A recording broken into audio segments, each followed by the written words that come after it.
Hello दोस्तों, मैं विमलेश आप सभी दोस्तों का टॉपर एकेडमी में स्वागत करता हूं। आज मैं क्लास 12th का फिजिक्स का थर्ड चैप्टर वैद्युतधारा लेकर आया हूं। ठीक है, इसमें जानेंगे कि बोर्ड के एग्जाम में कहाँ से क्वेश्चन बनता है, कैसा क्वेश्चन बनता है और क्या क्या पूछता है। सिर्फ टारगेट हमारा होना चाहिए कि जो बोर्ड में पूछता है, जो पूछता आया है, सिर्फ वही पढ़ना है। स्मार्ट स्टडी मैं कराऊंगा, मैंने पहले ही बता रखा है कि स्मार्ट स्टडी कराऊंगा और बिल्कुल आपका फुल में फुल मार्क आएगा। और आपको कंटेंट पसंद आ जाए तो कहना ना पड़े, एक बार लाइक कर दीजिएगा, शेयर कर दीजिएगा, सब्सक्राइब कर दीजिएगा और बेल आइकन को प्रेस करना बिल्कुल ना भूलिएगा। ठीक है, आइए देखते हैं वैद्युत धारा। वैद्युत धारा पढ़ेंगे, ये पहली क्लास है वैद्युत धारा की। और ऐसे ही 4-5-6 वीडियो लेकर आऊंगा जिसमें बिल्कुल आपका ये वैद्युत धारा चैप्टर समाप्त हो जाएगा और कहाँ से मोस्ट इम्पॉर्टेंट क्वेश्चन बनते हैं, कहाँ से क्या पूछता है वो पढ़ेंगे। और मैं प्रूफ के साथ दिखाऊंगा कि ये क्वेश्चन आपसे पूछा गया है, कैसे पूछा गया है। ठीक है, आइए देखते हैं कि वैद्युत धारा क्या होता है, किसे कहते हैं वैद्युत धारा। देखो, वैद्युत धारा प्रवाहित होने के लिए ऐसे तो वैद्युत धारा प्रवाहित होगा नहीं, कुछ न कुछ चाहिए। तो एक वैद्युत परिपथ होती है। वैद्युत परिपथ का मतलब ये है, परिपथ, पथ मतलब रास्ता, और जिसमें वैद्युत चल सके वही क्या है, वैद्युत परिपथ। ठीक है, तो वैद्युत परिपथ में वैद्युत धारा प्रवाहित कैसे होगी। धारा को प्रवाहित करने के लिए सबसे पहले उस वैद्युत परिपथ में इलेक्ट्रॉन का फ्लो होना चाहिए। जब इलेक्ट्रॉन बहेगी तो वैद्युत धारा बहेगी, वरना नहीं बहेगी। तो इलेक्ट्रॉन, मान लो कि हमारा वैद्युत परिपथ है, ये हमारा एक वैद्युत परिपथ है और इसमें हमें करंट फ्लो कराना है, मतलब धारा प्रवाहित करना है। तो धारा तो प्रवाहित होगी, कब प्रवाहित होगी, जब इसमें इलेक्ट्रॉन क्या होंगे, प्रवाहित होंगे। तो इलेक्ट्रॉन तो प्रवाहित अपने आप से होंगे नहीं, तो इलेक्ट्रॉन को प्रवाहित करने के लिए वोल्टेज की आवश्यकता होगी। ठीक है, तो वोल्टेज क्या करेगा, वोल्टेज इलेक्ट्रॉन को क्या करेगा, मारेगा धक्का, ऐसे। ठीक है, जब वोल्टेज धक्का मारेगा इलेक्ट्रॉन को, इलेक्ट्रॉन जाएगा, लेकिन इस परिपथ में का कुछ प्रतिरोध होगा। और जब इलेक्ट्रॉन जैसे ही आगे जाएगा वैसे वो धैर्य से वो खड़ा है, भैया प्रतिरोध, रेजिस्टेंस, कहेगा कि वह कहाँ जा रहा है, बस ऐसे हो जाएगा। अब बिल्कुल इधर से वोल्टेज धक्का मार रहा है, इधर से रेजिस्टेंस मार रहा है, प्रतिरोध मार रहा है, और दोनों के बीच में इलेक्ट्रॉन में भैया पिस जाएगा। जब पिसेगा तो जानते हो ना, जब दो लोगों के बीच झगड़ा होती है तो तीसरा फायदा उठाता है। कहीं भी एग्जाम्पल के रूप में देख लीजिएगा, तीसरा फायदा उठाता है। जैसे अगर घर में मम्मी या पापा की लड़ाई हो जाए आपस में, तो क्या होता है, जो उनके बच्चे बच्चियां होते हैं कहते हैं, अरे फलनिया हाई काम कर दी है, तो मम्मी समझ जाती है कि हाँ हाँ हमरे वो कह रहे हैं। और उनकी जब आवश्यकता पड़ती है तो वो भी वही करती है। या तो उसमें बच्चे की प्रॉफिट हो जाती है। प्रॉफिट कैसे होगी, तो डैडी कहें कि 10 रुपये ले लेना, चल ये बात कह देना। ठीक है, तो उसी तरह से इस इधर से इलेक्ट्रॉन जा रहा है, तो इलेक्ट्रॉन को ले जाने के लिए वोल्टेज की आवश्यकता होगी, और उधर से प्रतिरोध है। वो प्रतिरोध का मतलब है कि और उत्पन्न करना, रुकावट, कहेगा नहीं भैया हम जाने नहीं देंगे। अब बेचारा दोनों बीच से क्या हो जाएगा, पिसाएगा इलेक्ट्रॉन। इलेक्ट्रॉन जब पिसाएगा तो नया कहानी बनेगी, नया कहानी बनेगी तो मतलब क्या होगा, वहीं से विद्युत उत्पन्न होगा। ठीक है, विद्युत उत्पन्न होगा।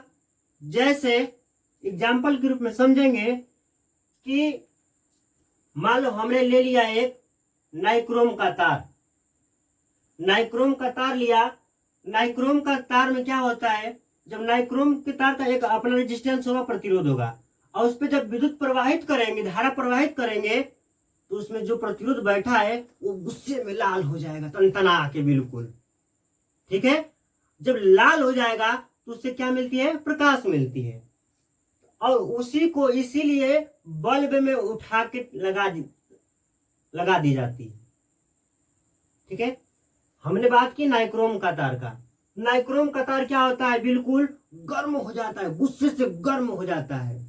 तो जब गर्म होगा तो गर्म कहाँ काम आता है? जैसे हीटर में या प्रेस में काम आ जाता है। इसी तरह बात करें टंगस्टन की, तो टंगस्टन क्या होता है? जब उस पे विद्युत धारा प्रवाहित की जाती है तो वो बिल्कुल गर्म हो जाता है, और गर्म होकर वो लाल हो जाता है। और लाल होने की वजह से उसे बल्ब में फिलामेंट में लगा दिया जाता है, भैया तो उसी में शिफ्ट हो जा, अच्छे अंजूर देगा, उजाला देगा। ठीक है ना। और कापर की बात करें तो कापर क्या होता है? कापर देखिएगा, जब कापर का एक अपना प्रतिरोध होता है और उस पर जब विद्युत प्रवाहित होती है तो गोल गोल गोल गोल गोल गोल गोल करके नाचने लगता है। तो जब वो नाचेगा तो इससे हम लोग का लाभ होती है। क्या लाभ होता है? कि चल भैया तू फैन में लग जा। अब फैन में लग जाता है तो हवा देता है, तो हम लोग का लाभ हुआ ना। तो हमने पहले ही कहा कि दो बीच में झगड़ा हो जाए, दो लोगों के बीच में, तो तीसरा लाभ उठाता है।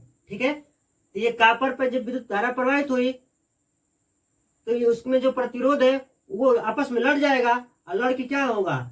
गोल गोल गोल गोल घूमना स्टार्ट कर देगा, गोले गोले डोले, है ना। तो इससे क्या होगा? हमें लाभ मिलेगा, इसलिए इसे पंखे में लगा दी जाती है। और नाइक्रोम का तार हमने बताया, टंगस्टन बताया। इसी तरह बात करते हैं आगे कि कितने इलेक्ट्रॉन प्रवाहित होने चाहिए, किसी वैद्युत परिपथ में कितने इलेक्ट्रॉन प्रवाहित होने चाहिए।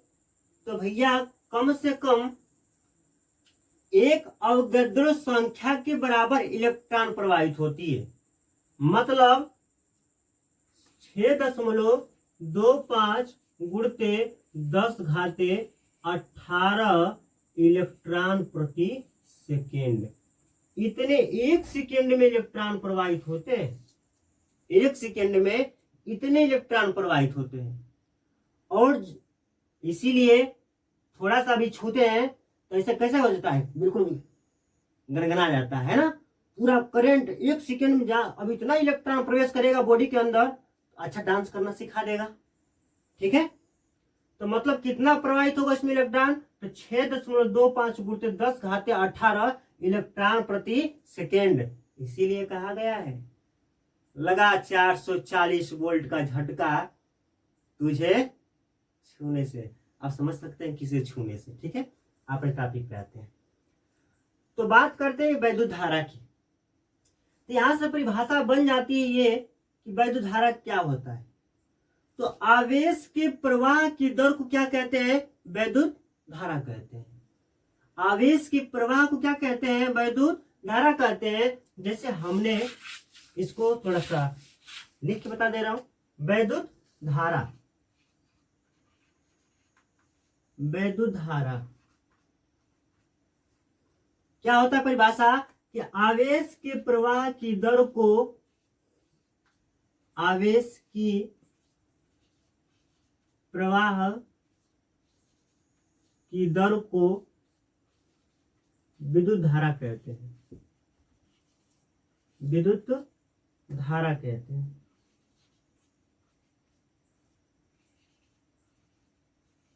ठीक है, विद्युत धारा कहते हैं। लेकिन आवेश कब प्रवाहित होगा? तो आवेश तब प्रवाहित होगा जब उसमें क्या होंगे? इलेक्ट्रॉन प्रवाहित होंगे। और कैसे इलेक्ट्रॉन? मुक्त इलेक्ट्रॉन, फ्री इलेक्ट्रॉन होने चाहिए। तो मुक्त इलेक्ट्रॉन मतलब क्या होता है? मुक्त इलेक्ट्रॉन का मतलब वही है कि जो किसी तत्व या परमाणु के बाह्य कक्षक में उपस्थित वह इलेक्ट्रॉन जो आसानी से किसी रासायनिक क्रिया में भाग ले सके, अर्थात वो दिया जा सके या लिया जा सके, वही क्या है? फ्री इलेक्ट्रॉन है, मुक्त इलेक्ट्रॉन है। और मुक्त इलेक्ट्रॉन की वजह से क्या होता है? आवेश उत्पन्न होता है। आवेश किसे कह सकते हैं? अब आवेश की परिभाषा जाने तो आवेश क्या होता है? इलेक्ट्रॉन की संख्या को क्या, किसी विद्युत परिपथ में प्रवाहित इलेक्ट्रॉन की संख्या को क्या कहते हैं, आवेश कहते हैं। ठीक है, मतलब क्या होता है, Q बराबर N इंटू ई होता है। Q बराबर N इंटू ई। Q क्या है, तो Q आवेश है, N क्या है, तो N संख्या है, ई क्या है, तो इलेक्ट्रॉन है। अर्थात जितने इलेक्ट्रॉन प्रवाहित होंगे, इलेक्ट्रॉन प्रवाह की दर को क्या कहते हैं, आवेश कहते हैं। और आवेश की प्रवाह को क्या कहते हैं, विद्युत धारा कहते हैं। ठीक है, इतना बात समझ में आया। विद्युत धारा का मात्रक क्या होता है, तो विद्युत धारा का मात्रक होता है एम्पियर। क्या होता है, एम्पियर होता है। अब और एक दूसरा मात्रक क्या होता है, तो दूसरा मात्रक जब तक मैं बता रहा हूं तब तक से प्लीज, आप लोग देख रहे हैं कितनी गर्मी है और वीडियो बना रहा हूं, तो आप लोग प्लीज तब तक लाइक कर दीजिए, शेयर कर दीजिए और सब्सक्राइब जरूर कर दीजिए। ठीक है, आइए बात करते हैं थोड़ा मात्रक से पहले कि विद्युत धारा। कभी कभी आप देखे होंगे कि वायर पर पक्षी बैठे रहते हैं और उनको मतलब वो मारता नहीं है।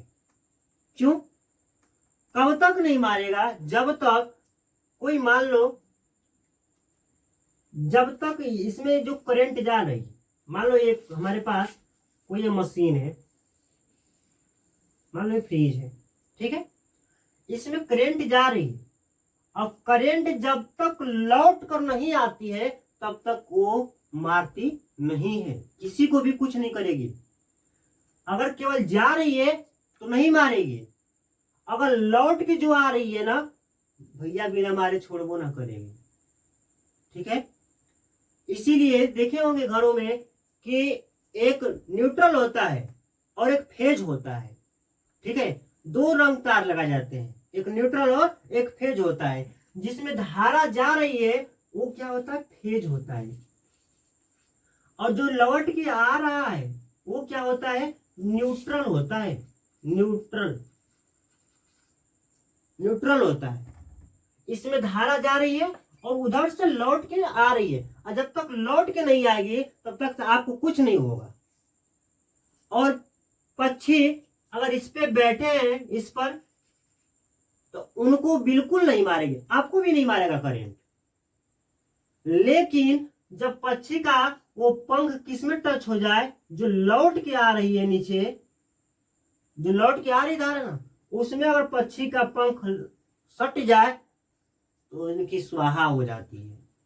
ठीक है, इसीलिए देखिएगा घरों में क्या की जाती है, जैसे मान लो कभी कभी देखे होंगे कि ये फ्रिज है और फ्रिज में जो फेज जा रहा है, फेज, ठीक है, ये कहीं से लीकेज हो जाए तो लीकेज होने के बाद अगर कहीं से सट जाता है तो इस पे अगर हाथ रखेंगे आप तो भैया मार देता है, करंट मारने लगता है, पूरा झंझना के रख देता है। ठीक है, तो मतलब क्या, क्यों ऐसा करता है, इसलिए ऐसा करता है यदि आप नीचे से जुड़े और आप में ये जो जा रहा है और नीचे से लौट के आ रहा है, मतलब आपको जब टच करेंगे तो पूरा नीचे से है तो जाएगा, लौट के आने का भी रास्ता मिल गया इसे आपके माध्यम से। इसीलिए आप क्या करेगा, ठोके बिना छोड़ेगा नहीं। इसीलिए लोग क्या करते हैं, जो मतलब बड़े बड़े बनाने वाले हैं मैकेनिक, वो क्या करते हैं कि वो फ्रिज से एक तार निकाल कर उसे पृथ्वी में कहीं ना कहीं एडजस्ट कर देते हैं, गाड़ देते हैं, ताकि वो जो आ रहा है करंट ना, वो बिल्कुल क्या कर दे, ले जाके नीचे शिफ्ट कर दे। वो मतलब अब छूने पर ये मारेगा नहीं, बिल्कुल करंट नहीं मारेगा। ठीक है, याद रखिएगा कि एक फेज होता है, एक न्यूट्रल होता है, और जब तक धारा लौट के नहीं आती है तब तक मारता उड़ता नहीं है। ठीक है, तो देखिए हमने बताया कि वैद्युत धारा किसे कहते हैं, तो आवेश की प्रवाह की दर को विद्युत धारा कहते हैं। ठीक है, इसका हमने मात्रक बताया कि एम्पियर होता है।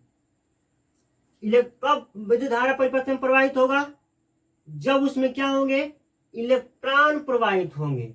और कितने इलेक्ट्रॉन, तो एक अवगाद्रो संख्या के बराबर, मतलब कितने, 6.25 गुणते 10 घाते 18 इलेक्ट्रॉन प्रवाहित होते हैं 1 सेकेंड में। ठीक है, 1 सेकेंड में उतने इलेक्ट्रॉन प्रवाहित होते हैं। तो फिर हमने वही बात बताई भैया कि जब तक धारा प्रवाहित नहीं होगी, जब तक उसमें इलेक्ट्रॉन प्रवाहित न हो।